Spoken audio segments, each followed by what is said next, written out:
Sahabat doa yang terkasih dalam Tuhan, hari ini kita bersama-sama merenungkan satu tema, menyerahkan kendali. Dan saya mengajak kita bersama-sama membaca firman Tuhan yang terdapat di Roma pasal 8 ayat 6. Karena keinginan daging adalah maut, tetapi keinginan roh adalah hidup dan damai sejahtera. Saya ulangi.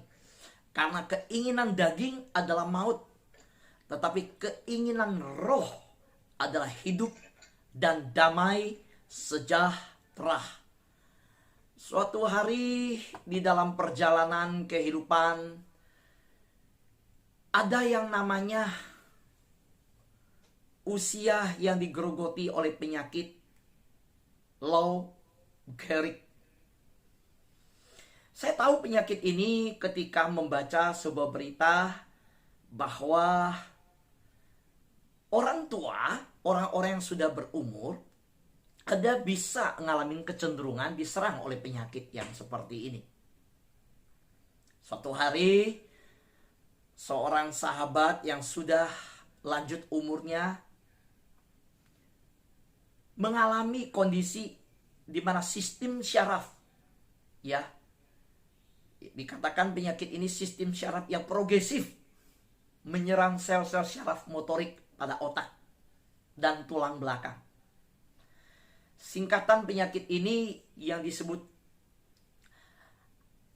amyotrophic lateral sclerosis, juga sering disebut penyakit Lou Gehrig. Jadi penyakit ini di mana terjadi sistem syaraf itu motoriknya tidak terkendali, ya, di mana ada kondisi di otak dan tulang belakang yang terganggu, ya, syarafnya. Nah, ketika seseorang mengalami sakit ini, di mana dia tidak bisa mengendalikan diri. Pada waktu saya membaca kisah, ada pasien yang seperti ini dikunjungi. Lalu pasien ini ditanya, "Pak, Bapak sangat menderita ketika mengalami ini dalam hal apa? Apa yang paling membuat sengsara dalam kondisi yang sakit saat ini?" Lalu Bapak yang mengalami sakit Lou Gehrig ini berkata, "Yang paling menyedihkan, paling tidak nyaman adalah saya tidak mampu mengendalikan seluruh keadaan diri saya. Saya tidak mampu mengendalikan baik gerak tangan, gerak kaki, gerak tubuh. Tidak ada yang bisa dikendalikan." Mulailah dengan sedih sang bapak bercerita, "Saya dulu orang yang agresif, orang yang aktif. Saya mau kemana saya bisa berjalan dengan kaki saya. Saya mau ambil barang apa, saya gak butuh bantuan orang lain. Sekarang saya butuh bantuan orang. Hidup saya bergantung kepada orang. Saya perlu orang untuk menolong saya. Bahkan untuk kegiatan sehari-hari yang begitu simpel. Dengan karakter yang mandiri dulunya, saya orang bisa melakukan apapun tanpa bergantung pada orang. Saya melakukan semua dengan sukacita, dengan senang, menuruti apa keinginan hati. Nggak perlu merepotkan orang. Malu rasanya membuat orang jadi repot. Saya mau daki gunung, saya daki gunung. Saya mau jalan ke lembah, saya jalan. Mau ke pantai renang, saya renang. Mau olahraga, saya olahraga. Saya lakukan semuanya. Semua bebas bisa saya kerjakan. Tetapi ketika penyakit ini mulai menyerang ke tubuh saya, Saya tidak bisa berbuat dengan bebas. Saya tidak bisa bertindak dengan sesuka saya. Saat ini cuma bisa berpikir, lalu hanya bisa berbicara. Itu saja yang saya syukuri. Selain itu, tidak bisa berbuat apa-apa. Inilah kesaksian dari pasien yang mengalami penyakit Lou Gehrig. So, keadaan seperti ini bukan hanya menimpa bapak ini saja dalam cerita ini. Tetapi penyakit ini ketika saya baca di dalam keterangan di internet, bisa menyerang siapapun, khususnya ketika usia yang sudah semakin senja. Bayangkan betapa menyedihkannya seseorang yang aktif dalam kehidupannya bisa melakukan apapun, bahkan semakin di hari tua harusnya semakin bisa senang menikmati hobi. Tiba-tiba kalau diserang oleh penyakit amyotrophic lateral sclerosis ini yang disebut Lou Gehrig ini, penyakit ini yang menyerang sistem syaraf, yang menyerang sel-sel motorik pada otak, sehingga otak yang menyuruh tangan bergerak, menyuruh jari-jari bisa menggaruk badan, menyuruh kaki bergerak. Ternyata sel-sel motorik itu lumpuh. Dan tulang belakang bahkan diserang. Kaki nggak bisa bergerak. Badan nggak bisa bergerak. Bisa dibayangkan betapa sedihnya hidup ini. Betapa menderitanya ketika apapun yang sehari-hari dikerjakan, akhirnya butuh dibantu oleh orang. Dan kalimat daripada sang bapak yang mengalami penyakit ini, apa yang paling menderita yang bapak alami dari keadaan sakit ini? Jawabannya adalah, saya tidak mampu mengendalikan lagi. Sahabat doa, yang pagi hari ini bersama-sama kita merenungkan firman Tuhan. Dalam Roma pasal 8 ayat 6 berkata, apa yang mengendalikan diri kita? Keinginan daging atau keinginan roh? Karena kita tahu bahwa kalau bicara tentang hidup yang lama, sebelum Yesus membebaskan kita, seluruh kendali hidup kita dikuasai, dipimpin, diarahkan oleh keinginan daging. Alkitab berkata bahwa dalam hidup orang yang berdosa, kita melakukan segala sesuatu tidak bisa tidak berbuat dosa. Status kita berdosa, bejana diri kita kotor.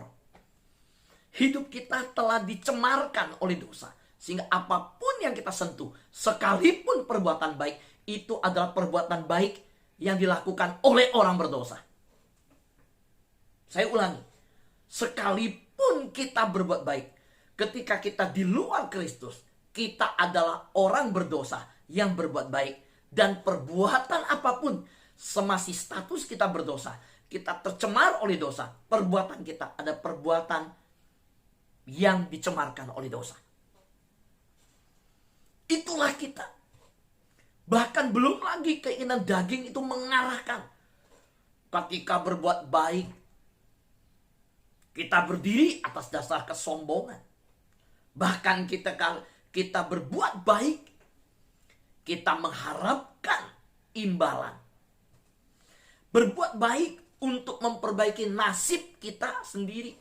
Berharap apa yang ditabur itu adalah bukan tulus untuk nolong orang, supaya menolong nasib diri sendiri berubah.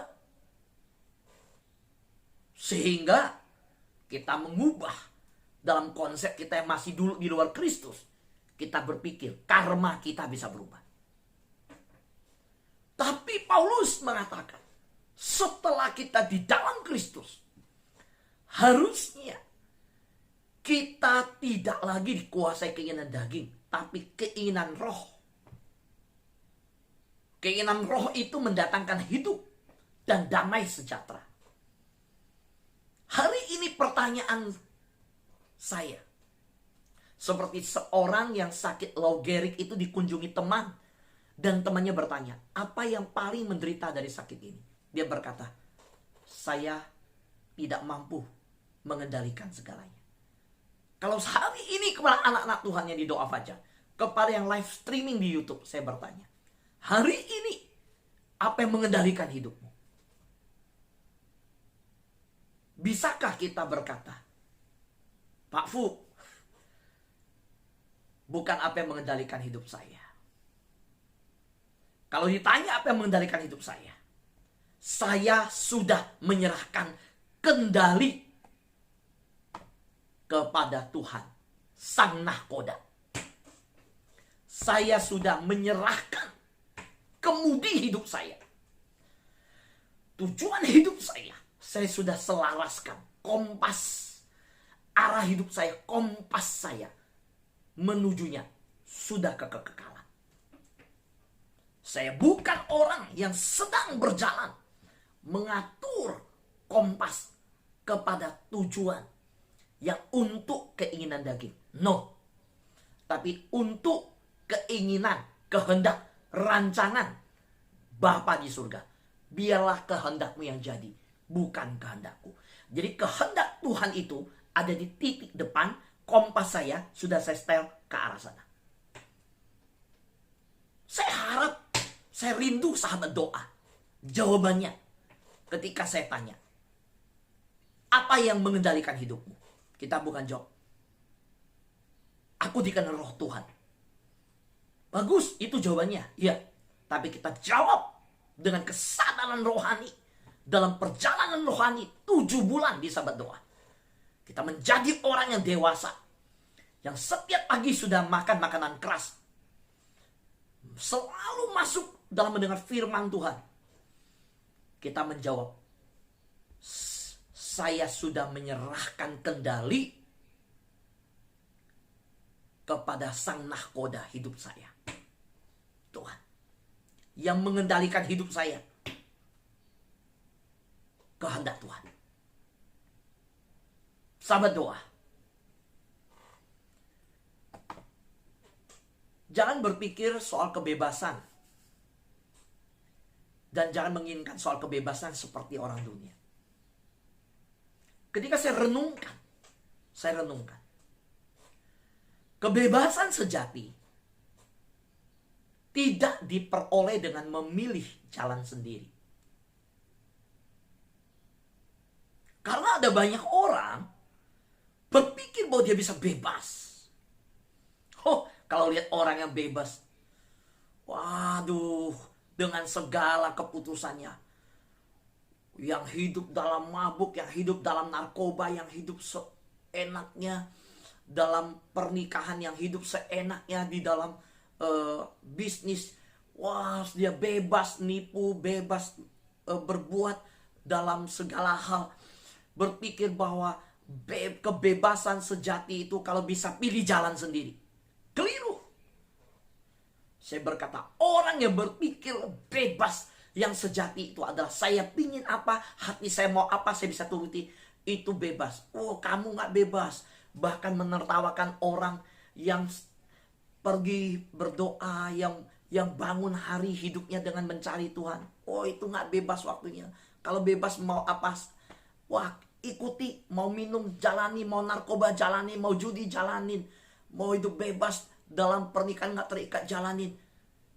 Saya kasih tahu, gak bebas. Siapa bilang kita bebas? Seluruh hidup kita suatu hari akan dibawa ke hadapan pengadilan Tuhan. Kebebasan kita jangan pernah kepada kebebasan di Taman Eden. Yang berpikir Adam dan Hawa, oh saya bebas makan buah ini, saya bebas. Justru itu menjual kebebasan ke iblis. Orang-orang yang masih hidup dalam narkoba, dengarkan firman Tuhan ini, dimanapun berada, yang di Zoom maupun live di YouTube, yang menjual kebebasan kepada keinginan daging, yang masih lari kepada dosa perzinahan, kepada dosa mabuk, kepada dosa menipu, kepada dosa perjudian, kepada dosa di masa seperti ini masih hidup dalam dosa. Engkau sedang menjual kebebasanmu di bawah iblis. Engkau sebenarnya tidak bebas. Kebebasan sejati tidak diperoleh dengan memilih jalan sendiri, tetapi dengan berserah kepada rencana ilahi. Saya katakan sekali lagi, kebebasan sejati tidak diperoleh dengan memilih jalan sendiri, tetapi dengan berserah kepada rencana ilahi. Saudaraku yang terkasih dalam Tuhan, lihatlah teman-teman kita, lihatlah orang sekitar kita yang berkata hidupnya bebas, yang waktu kita lihat dia hidup dalam dosa, kita menegur, kita nasihati, kita ajak dia kembali ke jalan benar. Dia merasa bebas untuk tetap mabuk, dia merasa bebas tetap menjual harga dirinya, dia bebas untuk berjudi, dia bebas untuk menyanyiakan keluarga, dia bebas padahal sudah dalam pernikahan, dia bebas melakukan segala tindakannya yang tidak bertanggung jawab. Akhirnya apa yang terjadi? Ada banyak yang mati, ada banyak yang terhilang, ada banyak yang terikat oleh maut, ada banyak yang terikat oleh kedagingan. Dan bahkan saya berkata, walaupun dia masih hidup, sebenarnya sudah mati di dalam dosa. Sahabat yang terkasih dalam Tuhan, perhatikan, kita lihat apa yang dikatakan oleh firman Tuhan. Ketika saya melihat bagian firman yang berkata di dalam versi mudah dibaca, Roma pasal 8 ayat 6. Bentar ya. Dikatakan di situ, sebab jika pikiran orang dikuasai keinginan dunia, akibatnya adalah kematian rohani. Dan jika pikiran orang dikuasai oleh roh, hasilnya adalah hidup dan damai sejahtera. Ketika saya bandingkan yang terjemahan bahasa yang di versi mudah dibaca, kalau di bagian ini karena keinginan daging adalah maut, lebih jelas lagi di versi mudah dibaca, sebab jika pikiran orang dikuasai oleh keinginan daging, akibatnya adalah kematian rohani. Sahabat doa yang terkasih dalam Tuhan, karena itu mulailah dengan pikiran yang kita benar-benar menyadari bahwa pikiran kita telah disucikan. Semua yang benar, semua adil, semua suci, semua sedap didengar yang disebut kebajikan.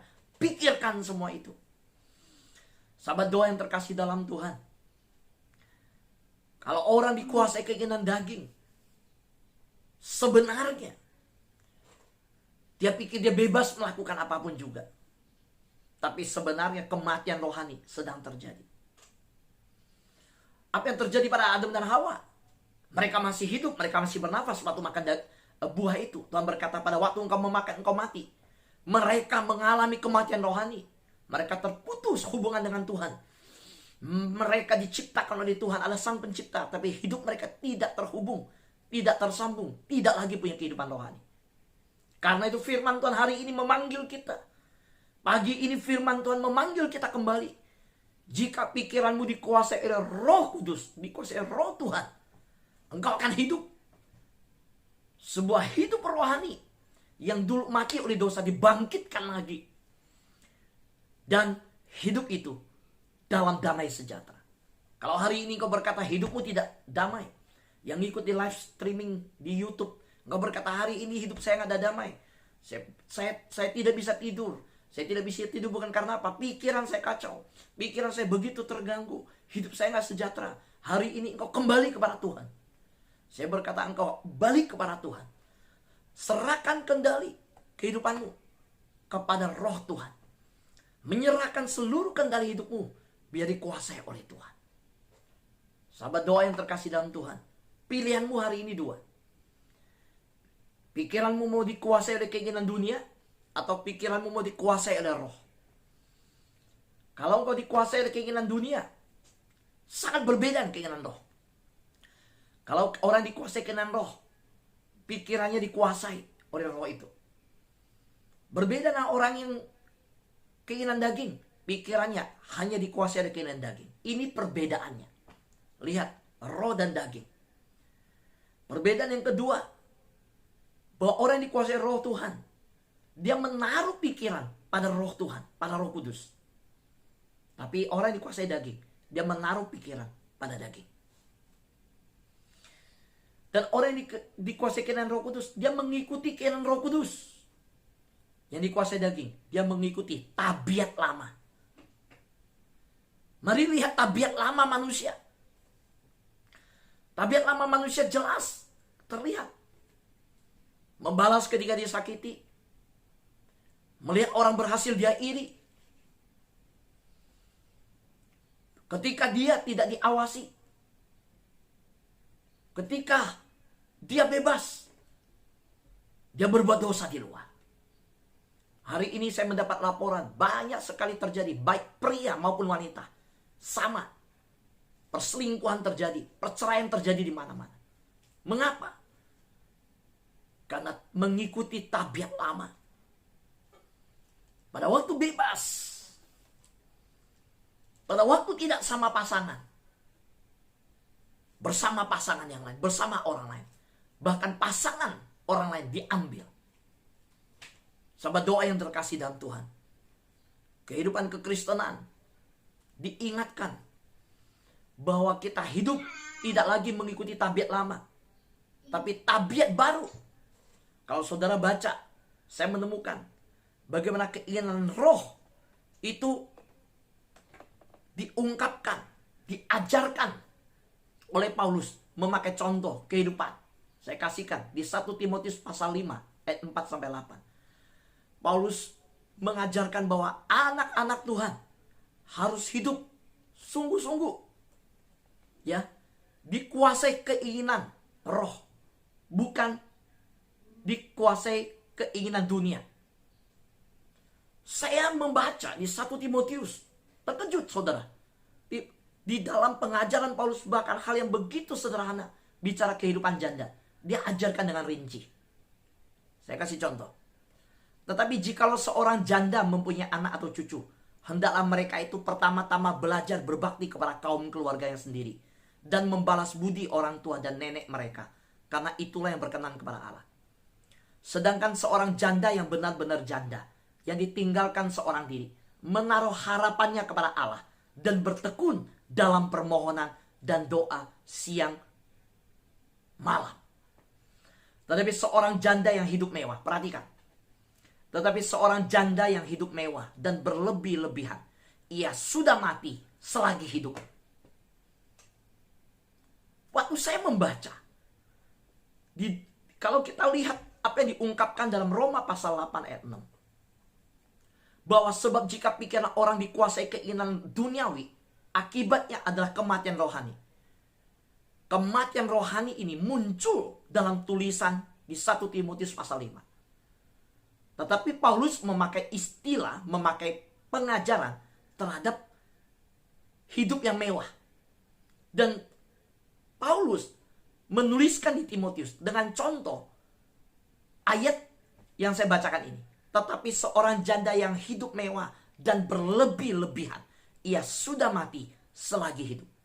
Jadi apa itu kematian duniawi, kematian rohani? Orang mengikuti keinginan duniawi, kematian rohani dikatakan, ia mati selagi hidup. Itu. Saudara, keinginan duniawi diungkapkan oleh Paulus dengan contoh janda yang hidupnya mewah dan berlebih-lebihan. Ini contoh yang bisa saya dapat di Alkitab. Ketika bicara tentang keinginan duniawi, orang yang dikuasai. Sampai begitu rinci Paulus berkata. Hari-hari ini banyak janda begitu. Maaf kata, saya tidak senang memakai kata janda. Saya lebih senang pakai single parent. Karena bahasa janda itu agak, di Indonesia itu orang dengarnya agak menurunkan derajat. Bahasa janda itu kayak, saya gak suka, orang agak merendahkan. Tapi single parent, sebenarnya janda itu di Alkitab itu terhormat. Kalau di kalangan Israel pada zaman budaya dulu, janda itu seringkali konotasinya negatif. Tidak punya perlindungan hukum, tersingkir di masyarakat, direndahkan.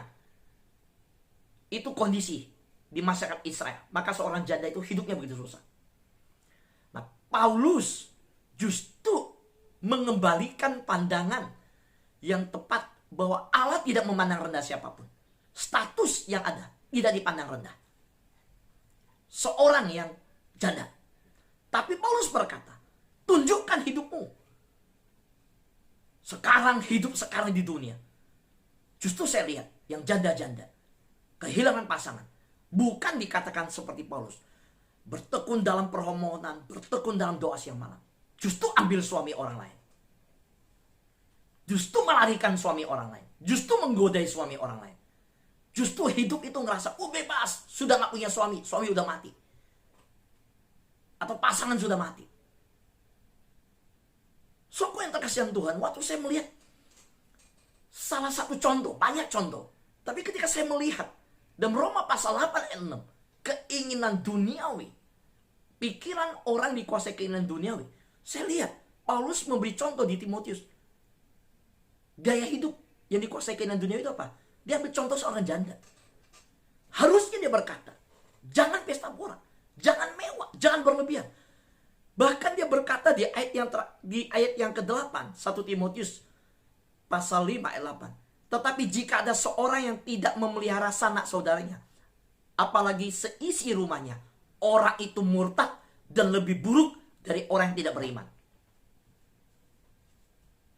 Jadi seorang yang percaya kepada Tuhan,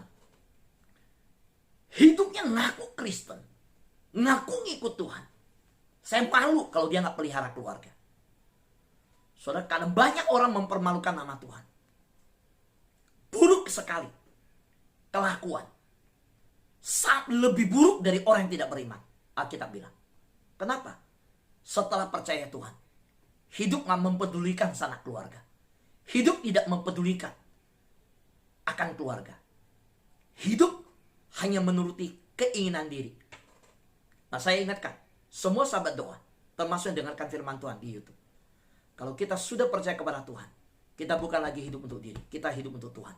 Dan Tuhan berkata, kasihi Tuhan Allahmu dengan segenap pikiran, segenap jiwa, segenap hidupmu. Juga kasihi sesamamu. Siapa sesamamu? Keluarga kita. Saudara ikut Zoom. Pak, saya minta izin, saya matikan kamera. Karena saya ikut Zoom. Saya rindu firman Tuhan. Saya ingin istri saya dengar firman Tuhan. Saya sambil merawat istri saya, kami dengar firman Tuhan. Saya bilang, lakukan itu. So bisa lihat saya sebagai hamba Tuhan. So bisa dengar orang yang minta izin begitu. Ada orangnya. Apa saya bilang? Enggak bisa. Lu duduk diam dengar firman Tuhan, ibadah. Saya bilang, saya berkata apa? Kamu rindu dengar firman Tuhan bersekutu. Tapi di saat sama, dalam zaman yang seperti ikut Zoom, jam tersebut sebelum kamu tahu doa fajar, kamu sudah rajin urus istrimu. Jangan ikut doa fajar, kamu jadi malas urus istrimu. Engkau telantarkan istrimu. Gak boleh. Kamu urus istrimu. Kamu matikan kamera, gak masalah. Kenapa saudara? Saudara kalau lihat firman Tuhan, Paulus berkata, tetapi jika ada seorang yang tidak memelihara sanak saudaranya, apalagi seisi rumahnya, orang itu murtad dan lebih buruk dari orang yang tidak beriman. So, saya mau tutup firman Tuhan hari ini. Buatlah pilihan setiap hari. Dimulai hari ini dengan menyerahkan kendali kepada Tuhan. Inilah pilihan dan keputusan yang bijaksana. Dan Tuhan mengendalikan hidup kita berkata, ingat, lakukan keinginan roh, bukan keinginan daging. Dan keinginan roh menuntun kita. Firman Tuhan Alkitab menuntun kita. Dan kalau Alkitab berkata, kasihi sesamamu, urus keluargamu. Waduh, jengkelin pak, keluarga saya gak nyaman. Menangkan mereka lewat kelakuanmu. Keluarga saya gak nyaman pak, menangkan mereka lewat kesaksian hidup kita. Pilihan kita adalah menyenangkan Tuhan. Kita kenapa mau melayani? Karena kita tahu ketika kita lakukan yang terbaik di keluarga kita, kita sedang menghadirkan nama Tuhan lewat sikap hidup kita di tengah keluarga kita. Amin. Tuhan berkati kita semua.